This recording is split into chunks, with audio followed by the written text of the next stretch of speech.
imitima ibikira simbagurika ni Joslin Bipfubusa. Joslin Bipfubusa from tumukomera amashi Bumamuru. Mwabonye ngujya baramenye muratwara amenyeza 16 muri Primus League, ariko amenyesha makuru baratoye gushikaho bashika kuri batatu. Abo batatu tugira tubabereke kuko nibo havamwo umwe yashimwe nabo bamenyesha makuru. Twereka bari Albert Bessola, Aigle Noir.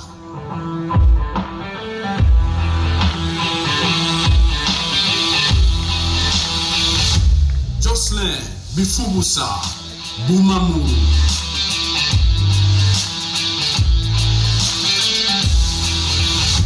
Paris Sahabo, Vitalo.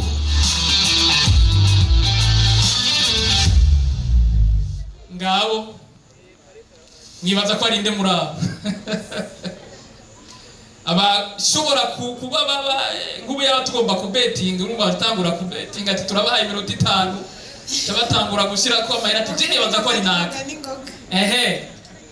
reka rero dusabe hari basha ryugaye neza cyane gose ryugaye na ntazi birimo ubuza kujugurura nawe ntazi birimo ikadusaba umukinyi wa kera yitwa Roke Carict yakinye kuva 82 gushika 89 yakinye iganwa gititwa sinzi ko yitwa championnat du Burundi gusa nibaza ko Primus League n'uva ntiyari bwaje kuko ibyari bwaje uyo niwe Roke Carict murabona yuko aho ni muntu uko kera yahora gutera azati kudanure atabidadanuje nuko umumenyereza w'umwaka badohe kakabahasha ace muri bamwe batatu tubonye mbega ninde karibu ni Besora wa Egrado Fighters, ni Joslin Bipfubusa wa Bumamuru, ni Paris Sahabo wa Vitalo. Na dusomere ugurura ryo bahasha.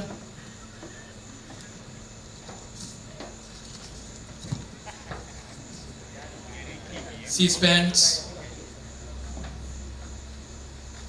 Meilleur entraîneur de l'année.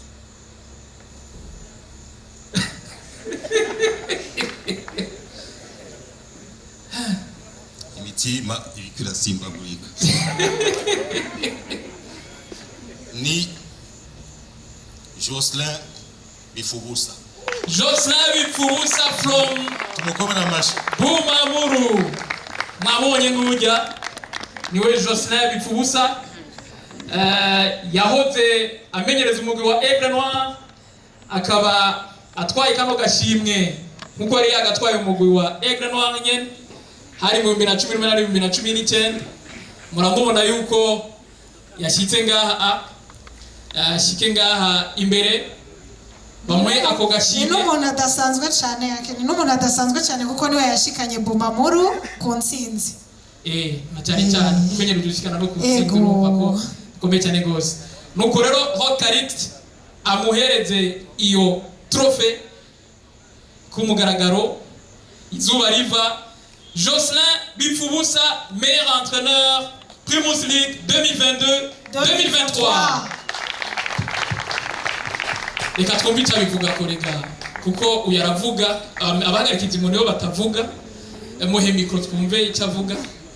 Murakoze cyane. Ikintu cya mbere nabanza gushimira Imana yashoboye kudushikana ku kibanza twashoboye kuronka cya mbere mu higanwa.